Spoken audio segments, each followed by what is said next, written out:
آشفتگی نے نقش سویدا کیا درست، ظاہر ہوا کہ داغ کا سرمایہ دودھ تھا۔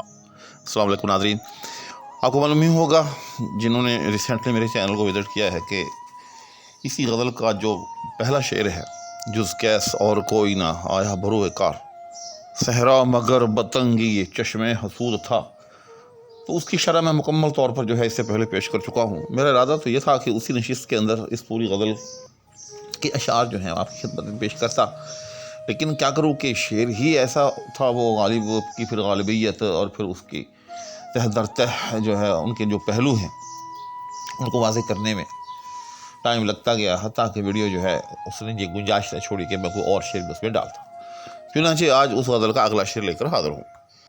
ویڈیو کی طرف آداب پڑھنے سے پہلے ہمیشہ کی طرح لیکن آپ سے التماس اگر آپ اس چینل پر نئے ہیں تو براہ مہربانی چینل کو سبسکرائب کر دیں، ساتھ موجود بیل آئیکن کو پریس کر دیں۔ شکریہ۔ تو آئیں اب اس شعر کی تشریح کو دیکھتے ہیں۔ پہلی بات تو یاد رکھیے کہ یہ وہ شعر ہے، میں پورے وثوق سے کہتا ہوں کہ آپ 10 نہیں، 20 نہیں، 30 نہیں، 40 سے بھی بڑھ کر شروعات دیکھ لیں تو آپ کے پلے کچھ نہیں پڑے گا۔ کیوں کہ شعر کے اندر جو ہے وہ ایک ایسی چیز ہے کہ جو دراصل غالب کی غالبیت ہے، اس کا اظہار ہے، ورنہ وہ جو شعریت ہوتی ہے یا وہ جو معنویت ہوتی ہے اس کا فقدان ہے۔ یہی وجہ ہے کہ آپ 10 20 جیسے میں نے عرض کیا شروحات کو گنگال لیں، پھر بھی آپ کو اس شعر کی جو ہے وہ تشریح سمجھ میں نہیں آئے گی۔ لیکن میں آج کوشش کروں گا کہ کم سے کم آپ کو اس شعر کا جو بنیادی ڈھانچہ ہے یا یوں سمجھ لیں کہ جو بیسکس ہیں وہ میں آپ کو سمجھانے میں کامیاب ہو جاؤں۔ اور اگر آپ کو یہ ویڈیو دیکھنے کے بعد اس شعر کے حوالے سے آپ کی تفہیم میں کچھ اضافہ ہوا تو پھر مجھے داد دیجیے گا۔ تو سب سے پہلے تو آپ اس شعر کے اندر جو مشکل الفاظ ہیں ان کے معنی سمجھیے۔ آشفتگی نے نقش سویدا کیا درست۔ آشفتگی کہتے ہیں جنون کو، دیوانگی کو، پریشانی کو، ٹھیک؟ جیسے آشفتہ سر اور آشفتہ سری، یہ بھی آپ نے تراکیب سنی ہوگی۔ آگے ہے آشفتگی نے نقش سویدا، تو سویدا سے مراد وہ داغ ہے جو دل کے بیچوں بیچ جو موجود ہوتا ہے۔ دراصل وہ کہیں نہ کہیں خون کا کوئی قطرہ جو ہے دل میں جو ہے وہ جم کر یوں سمجھ لیں آپ کے داغ کی شکل ڈھال لیتا ہے۔ آپ نے دیکھا ہوگا جب یہ جانوروں کو، مرغ وغیرہ کو ذبح کرتے ہیں تو آخر میں وہ قصاب جو ہوتے ہیں وہ اس جانور کے دل کو بھی جو ہے وہ 2 حصوں میں تقسیم کرتے ہیں، بلکہ 4 حصوں میں تقسیم کرتے ہیں، پھول سا بنا دیتے ہیں اس کو۔ تو آپ نے دیکھا ہوگا کہ اس کے بیچوں بیچ سے ایک سیاہ رنگ کا جو ہے نقطہ سا، دراصل جو کہ وہ جمع ہوا خون ہوتا ہے وہ نکلتا ہے، اس کو سویدا کہتے ہیں، اور اسی کو غالب نے جو ہے وہ نقش سویدا سے تعبیر کیا ہے۔ اس کے بعد دوسرا مصرع، ظاہر ہوا کہ داغ کا سرمایہ دودھ تھا۔ سرمایہ کو آپ جانتے ہی ہیں، کسی چیز کا جو کہ قیمتی حصہ ہوتا ہے اس کو سرمایہ کہتے ہیں۔ مایہ اصل کے اندر کہتے ہیں، یاد رکھیے گا، دولت کو۔ سر کا لفظ جو ہے اس کے سرے کو کہتے ہیں، یعنی جس پر وہ مشتمل ہو۔ تو سرمایہ یعنی بہت قیمتی چیز۔ دودھ کہتے ہیں دھوئیں کو۔ تو اب اس شعر کی جو ہے وہ تشریح کی طرف آتے ہیں۔ غالب کہتا ہے کہ آشفتگی نے نقش سویدا کیا درست، کہ میرے دل کے اندر وہ جو ایک نقش سویدا تھا، یہ ہے، اس کی تزئین و آرائش کے اندر میری جو آشفتگی ہے اس نے بڑا کردار ادا کیا ہے۔ اور وہ کیسے اور کیوں کرا؟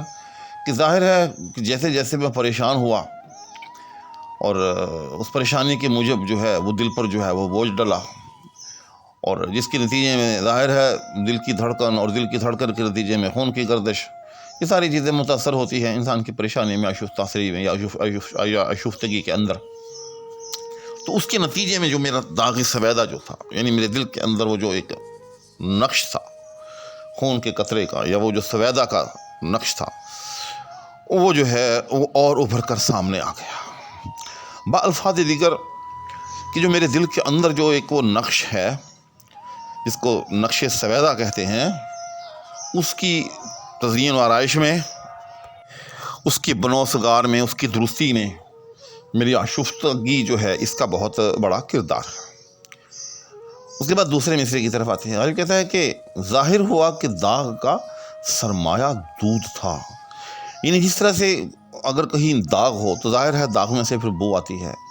خاص طور پر جیسے میں نے اس سے پچھلے ویڈیو میں بھی آپ کو بتایا تھا کہ جب شمع جلتی ہے تو جس مقام سے وہ شمع کا جو گل ہوتا ہے اس کو دراصل وہ داغ کہتے ہیں۔ اور آپ نے دیکھا ہوگا کہ جہاں بھی شمع جل رہی ہوتی ہے تو اس میں سے دھواں بھی نکل رہا ہوتا ہے۔ تو یعنی کہ جیسے جیسے وہ شمع جلے گی اس میں سے دھواں ظاہر ہوگا، اور ایسے ایسے جو شمع کا جو داغ ہے وہ جو ہے وہ پنپے گا۔ تو اس سے معلوم یہ ہوا کہ داغ کا اور جو دودھ ہے جو کہ اس میں سے نکل رہا ہے اس جلتی ہوئی شمع میں سے، ان دونوں کا آپس میں چولی دامن کا ساتھ ہے۔ اگر کوئی شمع جل ہی نہ رہی ہو، اس میں سے دھواں ہی نہ اٹھ رہا ہو، تو پھر اس کا داغ کیسا؟ بالفاظ دیگر یہ جو دھواں جو کہ داغ کے اوپر نظر آتا ہے، یہ اس داغ کو سنوارنے میں بڑا جو ہے وہ کردار ادا کرتا ہے۔ ٹھیک، اب ان دونوں مصروں کی جو ہے اصل میں مناسبت یوں سمجھیں کہ اصل تشریح جب آپ کو سمجھ میں آئے گی۔ دراصل غالب نے دو چیزوں کے اندر آپس میں جو ہے ایک مشابہت تلاش کی ہے۔ وہ دو چیزیں کون سی ہیں؟ ایک تو آشفتگی اور دوسرا جو ہے وہ دودھ، یعنی دھواں۔ اب ان میں دیکھیں کہ ان میں مشابہت کیا ہے، اور شعر کی بنیاد جو ہے اسی مشابہت کے اوپر رکھی گئی ہے۔ مشابہت یہ ہے کہ جس طرح سے دھواں جو ہے جب فضا میں تحلیل ہوتا ہے تو وہ بکھر جاتا ہے، اور آشفتگی کے جس کو پریشانی بھی کہتے ہیں، وہ بھی ایک طرح سے جو ہے وہ بکھرنا ہی ہوتا ہے۔ فرق صرف یہ ہے کہ دھوئیں کا جو بکھرنا ہے وہ حصی طور پر ہوتا ہے یا لفظی طور پر ہوتا ہے یا ایسا ہے جو کہ نظر آتا ہے، جبکہ آشفتہ خیالی یا آشفتہ سری یا آشفتگی، اس سے جو بکھرنا ہوتا ہے یہ نظر نہیں آتا، یہ معنوی طور پر ہے۔ اور یہ لفظی معنوی کی جو ہے بحث یا اس کی شناخت آپ کو آتی ہی ہوگی کہ لفظی اس چیز کو کہتے ہیں کہ جو نظر آ رہی ہو، معنوی اس کو کہتے ہیں جو چیز نظر نہ آ رہی ہو۔ اس کی ایک اور طرح سے میں آپ کو مثال دے دیتا ہوں کہ جس طرح سے ایک وہ نجاست ہے جو ہمارے ہاتھ پاؤں کے اوپر لگی ہوئی ہو، ہم اس کو کہتے ہیں، یاد رکھیے گا، نجاست لفظی۔ اور اگر کسی انسان کو جو ہے وہ نہانے کی حاجت ہو جائے یا جو ہے اس کی ریح خارج ہو جائے، تو اس کے نتیجے میں اس کے اوپر جو جسم کے اوپر یوں سمجھ لیں کہ ایک نجاست ہے یا ایک گندگی جو ہے وہ طاری ہو جاتی ہے، وہ معنوی ہے، چونکہ بظاہر جو ہے وہ نظر نہیں آ رہی ہوتی۔ جب کسی آدمی کو وضو کی حاجت ہو جائے تو ظاہر ہے اس سے اس کے جسم میں کوئی بظاہر تبدیلی نہیں آتی، لیکن جو ہے وہ معنوی طور پر جو ہے ایک نجاست جو ہے اس کے جسم پر پھیل جاتی ہے، اور اسی کو دور کرنے کے لیے پھر شریعت جو ہے وہ وضو کا حکم دیتی ہے۔ اس کو کہتے ہیں لفظی اور معنوی۔ تو دودھ کے اندر جو پریشانی ہے وہ لفظی ہے، یعنی نظر آ رہی ہے۔ ٹھیک، آپ کے سامنے دودھ جو ہے، دھواں جو ہے وہ پھیل رہا ہے، اور آشفتہ خیالی یا آشفتہ سری یا آشفتگی، اس کے اندر جو پریشانی ہے، یعنی جو پھیلاؤ ہے، وہ نظر نہیں آ رہا، لیکن آپ کے خیال بکھرتے جا رہے ہیں، آپ کی سوچ بکھرتی جا رہی ہے، آپ کی شخصیت جو ہے وہ بکھرتی چلی جا رہی ہے۔ تو بس اس کے اوپر غالب نے جو ہے اس پورے شعر کی جو ہے عمارت تعمیر کر کے رکھ دی ہے۔ غالب کہتے ہیں کہ جس طرح سے دودھ جو ہے، یعنی اس کا جو پھیلنا جو ہے وہ چراغ کا جو داغ ہوتا ہے، وہ اس کی بقا کا ضامن ہے، اس کی تزئین و آرائش کا ضامن ہے، اس کو جو ہے صورت دینے میں، اس کو تشکیل دینے میں وہ بڑا بنیادی کردار ادا کرتا ہے۔ چونکہ اگر جلنا ہی کا عمل نہ ہو، دھوئیں کا ہی جو اخراج نہ ہو رہا ہو، تو داغ کہاں سے آئے گا؟ اسی طرح سے غالب نے کہا ہے کہ یہ جو میرے دل کے اندر جو نقش سویدہ ہے، اس کی تزئین و آرائش کے اندر، اس کے بنو سنگار کے اندر، اس کی درستی کے اندر جو ہے وہ میری اس آشفتہ خیالی کا، میری اس آشفتہ سری کا یا میری اس آشفتگی کا بڑا کردار ہے۔ کیوں جیسے جیسے میں پریشان ہوتا ہوں، جیسے جیسے میری پریشانی بڑھتی ہے، تو میرے دل کے اندر جو ایک داغ ہے، جس کو غالب نے داغ سویدہ کہا ہے، وہ ایسے ہی پنپنا شروع کر دیتا ہے، وہ ایسے جو نکھرنا جو ہے وہ شروع ہو جاتا ہے۔ بعین ہی جس طرح سے اگر کہیں شمع کا داغ ہو تو جب اس میں سے دودھ نکلتا ہے تو دھواں جیسے ہی آپ کو اور زیادہ نظر آئے گا، تو اس بات کی دلیل ہوگا کہ اب جو ہے شمع اور جلنے لگی ہے، اور جیسے جیسے اس کے جلاؤ کا عمل جو ہے وہ تیزی پکڑے گا، ایسے ہی اس کا شمع کا جو ہے داغ جو ہے وہ بھی جو ہے وہ اور زیادہ نکھر کر سامنے آئے گا۔ تو اب آپ کو معلوم ہو گیا ہوگا کہ اس کے اندر بیسیکلی 4 چیزیں ہو گئیں۔ ٹھیک، تو ان 4 چیزوں میں سے 2 یوں سمجھ لیں کہ آپ مشبہ ہیں اور 2 مشبہ بہ ہیں۔ ٹھیک، یعنی ایک طرف جو ہے داغ سویدہ ہے اور دوسری طرف جو ہے وہ شمع ہے، اس کا داغ ہے۔ ان دونوں کو غالب نے جو ہے آپس میں جو ہے وہ تشبیہ دی ہے، اور ایسے ہی پھر 2 اور چیزوں کو تشبیہ دی ہے۔ وہ کس کو؟ وہ آشفتگی کو اور دودھ کو۔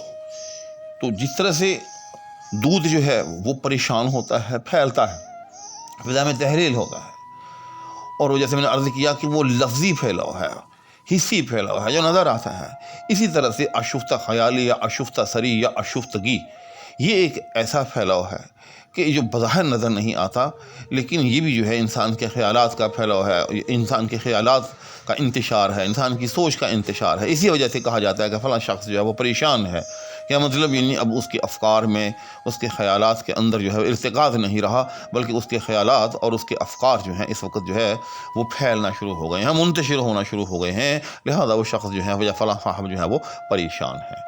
تو الغرض غالب نے کیا کیا، غالب کو دو مشبہ ہی نظر آئے اور دو جو ہے وہ مشبہ نظر آئے، تو غالب نے اس طرح سے ان چار چیزوں کے درمیان سے اپنی ایک خیالی جو ہے ایک عمارت جو تھی وہ شعر کی تعمیر کر کے آپ کو دکھا دی، اور اسی کا نام غالبیت ہے۔ اور سچی بات یہ ہے کہ یہ کام جو ہے غالب ہی کے بس کا ہے، عام آدمی کے بس کا یا عام شاعر کے بس کا نہیں ہے۔